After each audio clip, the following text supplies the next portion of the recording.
schedules, and also to our esteemed two speakers for accepting the request. So this event essentially is held in accordance with Ashura Awareness Week. We decided that this year we want to dedicate it to essentially one of the most pressing issues that are occurring within humanity today, and that is the Yemeni crisis.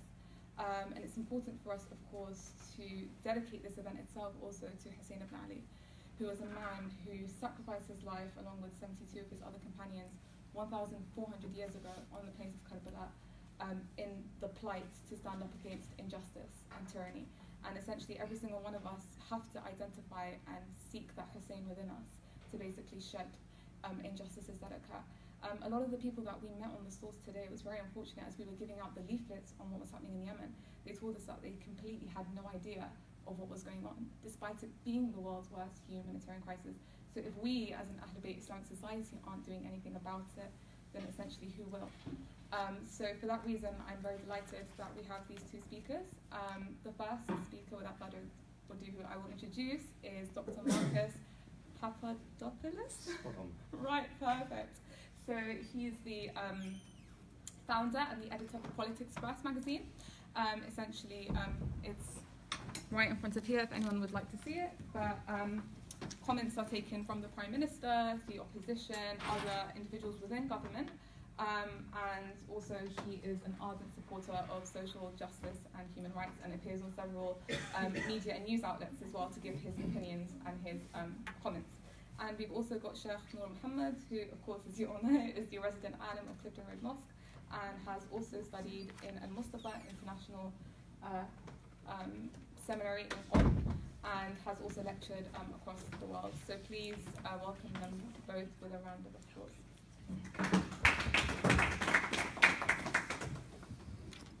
Marcus, if you would like to begin. Good evening, ladies and gentlemen, and thank you very much for attending tonight's event. And thank you also to the AhlulBayt Society for having invited me here. I'm very, very happy to be here tonight, so thank you once again for the invitation. Before I start my speech tonight, I should say that I wear two hats in politics. The first hat, as you just heard, is publisher and editor of Politics First magazine, which is a non-partisan publication for the UK Houses of Parliament and the UK government. It's a publication written by politicians for politicians. So the Prime Minister writes in it, Jeremy Corbyn writes in it, Defence Secretary writes in it, etc., etc. The second hat I wear in politics, which is totally distinct from the Politics First hat, is as a television commentator, a writer and a orator. My two specialisms are Russia and the rest of the former Soviet Union. My PhD is in Russian history, and I also specialise in the former Yugoslavia. After my specialisms, I do a lot of commentary, analysis work on the conflict in Syria, and ever since the appalling conflict broke out in Yemen, which is coming up to 4 years ago, which is coming up to 4 years now, I've been commenting quite substantially on that. So that's me. So I'm going to talk tonight about how British mainstream media is covering the war in Yemen. So the war being waged against Yemen, which is coming up to its, as I said, 4th year now, is one of the most barbarous in modern times. The massacring of Yemeni civilians, including children, is so horrendous that it truly defies belief. Indeed, it's like the world has regressed and returned to practices from a bygone era. And yet many, if not most, British people are totally unaware of the war in Yemen. That is a startling reality, because if British media, by which I mean British mainstream media, did the job what it claims to do, then the British public would be aware of the catastrophic war in Yemen, and hence I would more than likely not be here tonight talking before you. But alas, the war in Yemen is an unknown war in Britain on account of British media. Now, the ongoing war against Yemen is one of the most horrific that the Middle East has known in recent times, and is one of the most appalling that the world has known, certainly in the last quarter of a century. According to some estimates, over 600,000 Yemeni people have been killed and injured during this war. and the war is showing no signs of stopping or even abating. The war in Syria pales in comparison to the war in Yemen, with 22 million Yemeni civilians, 3/4 of the population, in need of aid and protection. Indeed, the United Nations General Secretary, Antonio Guterres, has said that the war in Yemen is the world's worst humanitarian crisis today. But despite the extraordinary depravity of the war in Yemen, British media only covers it from time to time, and when it does so, its coverage is sanitised. Even the photographs and footage of Yemeni babies and toddlers torn to shreds, burnt alive, disfigured, is not enough to persuade British media to afford serious and extensive coverage to the war in Yemen. So we have to ask the question, why is British media indifferent to the war in Yemen, and with it, the suffering of the Yemeni people? Well, it's certainly not the case that British media doesn't cover wars in the Middle East or doesn't have the resources to do so, because British media, along with American media, has arguably been the most active in the world in covering the conflict in Syria. So why the silence on Yemen? Well, I would argue there are 3 reasons for why British media is neglecting the war in Yemen. Firstly, British media is neither free nor independent. Secondly, Saudi Arabia is the cause of the bloodshed in Yemen. And thirdly, British-made weapons are responsible for a high percentage of the civilian death toll in Yemen. Let me take the first factor concerning the very nature of British media. So we know that the existence of a free and independent media is crucial to the functioning of a democracy. And indeed, Britain projects itself at home and abroad as having a free and independent media which conforms to the highest of standards. But just how true is that projection of British media? Well, in the context of foreign affairs, the projection of the UK as having a free and independent media is a facade. The notion put forward by British politicians and journalists alike that news channels such as BBC News and Channel 4 News and newspapers such as The Times, The Guardian or The Daily Telegraph are credible outlets is absurdity at its most absurd. Because the press in Britain is neither free nor independent, and its journalists are not genuine journalists, but instead are ideologically driven foot soldiers of the British establishment who believe in American global hegemony supported by the UK, and whose job is to defend and maintain the West's dominance of the international arena, and to ensure that British foreign policy is promoted as moral, ethical, and legal. Simply being aware of who owns the news channels and the newspapers in Britain straight away contradicts the idea that Britain has a free and independent media. Let's just take some of them. BBC News is owned and funded by the British state. The Times and The Sun are owned by the right-wing businessman and proponent of American global hegemony, Rupert Murdoch. The Daily Telegraph is owned by David and Frederick Barclay, commonly known as the Barclay brothers, who are extremely influential amongst the British political elite and whose ideology is more or less identical to Mr. Murdoch's. The Daily Mail is owned by the aristocratic Jonathan Harmsworth, the 4th Viscount of Rothermore, and The Guardian is owned by Scott Trust Limited, a private company with an immense net worth and whose board members have links to, for example, banking, venture investment and insurance, which are some of the domains, of course, of the British establishment. Alas, when you look at who owns the media in the UK, it doesn't look very free or independent. Indeed, every single mainstream media outlet in the UK is owned by powerful and wealthy forces, all of which have firm ideological convictions and all of which have firm ties to the political elite in Britain. Now, over the last 25 years, there have been major conflicts in the world, all of which have involved the US and the UK, either directly or indirectly. From the wars in the former Yugoslavia, Croatia, Bosnia and Kosovo, to Iraq, to Libya, Syria and to Yemen. And throughout those wars, British media took or takes the exact same position as the British government, a carbon copy of the stance of the British government. even the language employed by British media is identical to the language used by the British government.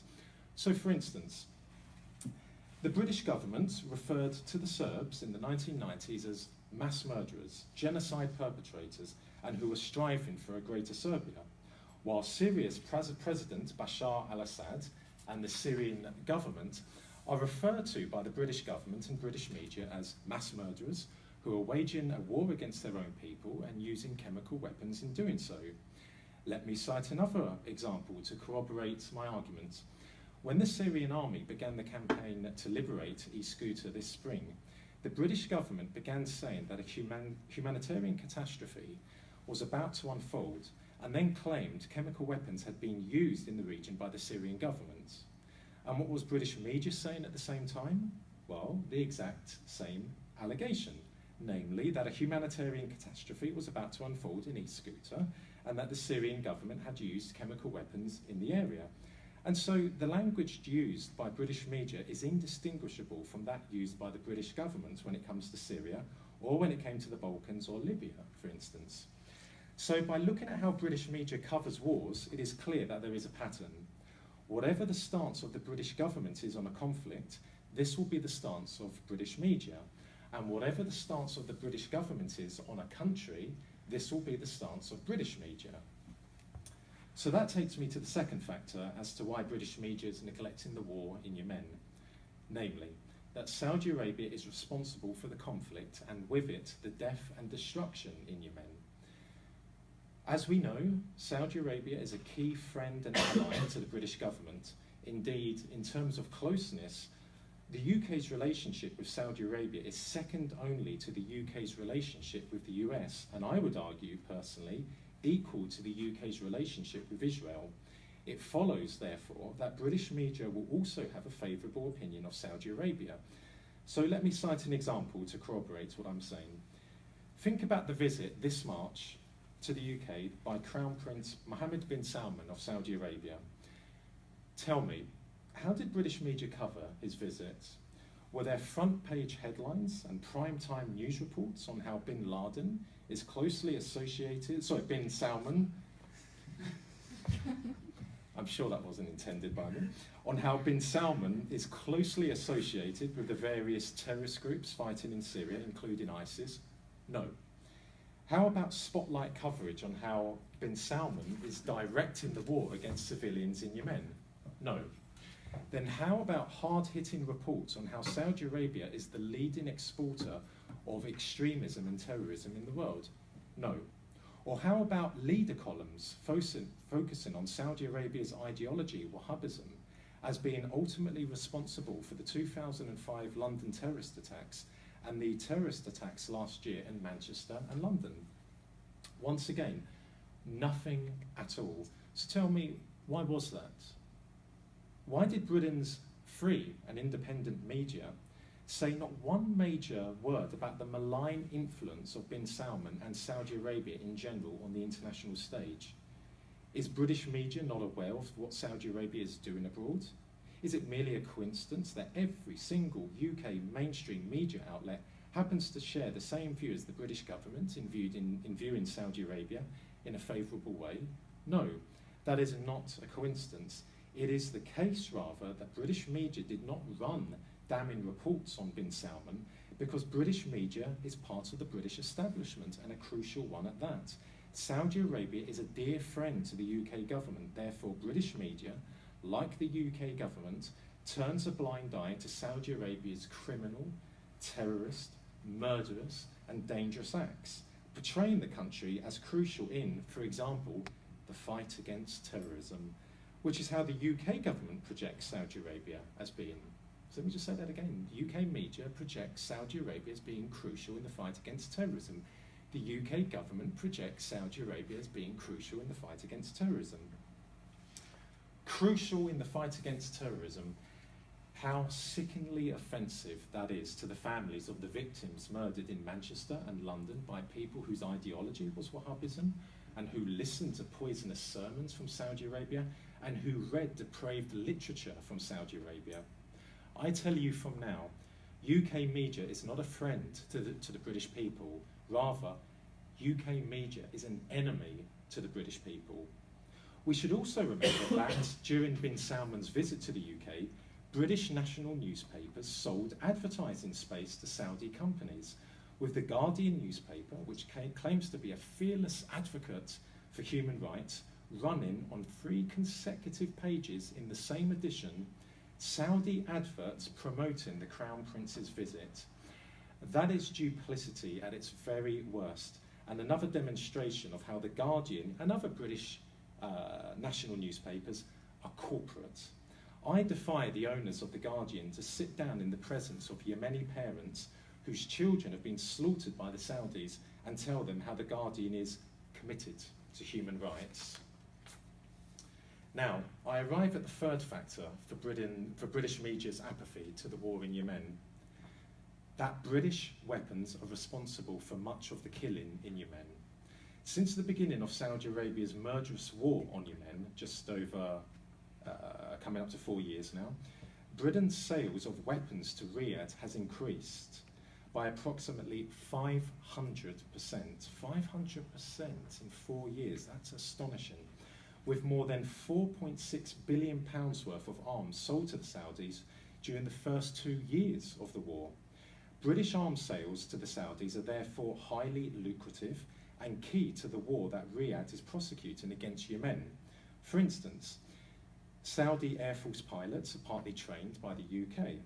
The missiles used by the Saudi Air Force against civilians in Yemen are partly British made. Aeroplanes used by the Saudi Air Force are partly British, and Britain supplies maintenance parts to the Saudi Air Force, which is absolutely crucial and is downplayed. It's not just missiles, it's not just training the pilots, it's the maintenance parts. If you don't have maintenance parts for an Air Force, that Air Force is not going to take off, and Britain provides those, and that's absolutely critical. So, it is indisputable that Britain is a party to the Saudi war in Yemen, and so the UK is complicit in Saudi Arabia's massacring of Yemeni civilians. And it is that reality which helps to explain why British media does not make significant or meaningful coverage of Saudi Arabia's war against Yemen, because if it did, the British public would become aware that UK weapons are responsible for the violent deaths of tens of thousands of Yemeni civilians, including children, which would result in British-Saudi relations being put under the spotlight. And remember, as I said earlier on, the British public has to be of the opinion that British foreign policy is sacrosanct, that Britain would never be responsible for the deaths of innocent civilians. British media exists in the context of international affairs to promote and defend UK foreign policy. Under no circumstances whatsoever will British news channels or newspapers tell their viewers and readers about the depravity of Saudi Arabia's military campaign against Yemen, because this campaign is highly dependent on the UK. In short, the British cog in the Saudi war in Yemen has to be and is glossed over by British media. Now, I'm not a pessimist when I say that despite the horrific death toll in Yemen, British media will remain apathetic about the war there. Despite meetings such as the one here tonight, British media will maintain its indifference to the war against the Yemeni people. There will be no change at all. No change, because British media is neither free nor independent. British media is a part of the British establishment. And allow me to quickly comment in the context of foreign affairs on the journalists who work for British mainstream media outlets.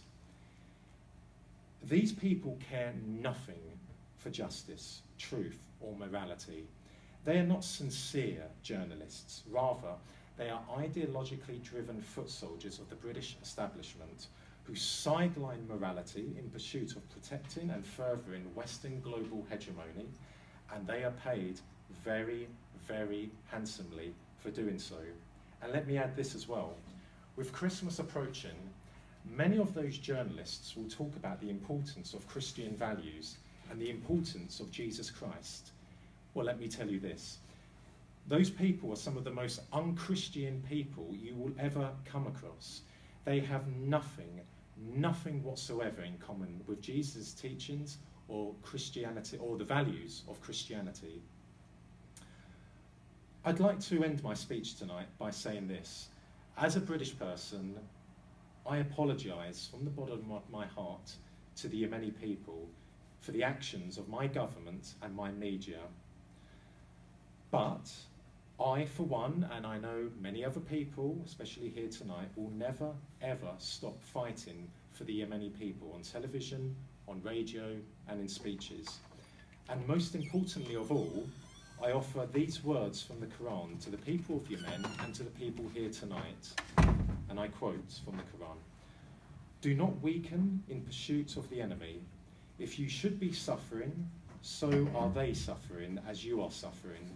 But you expect from Allah that which they expect not." Thank you very much.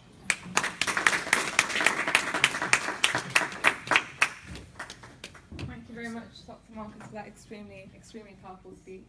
We've learned a lot, and unfortunately, it's these types of speeches that aren't really spoken of in institutions such as university.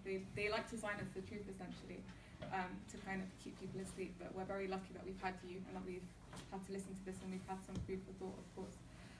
So as far as the program is concerned,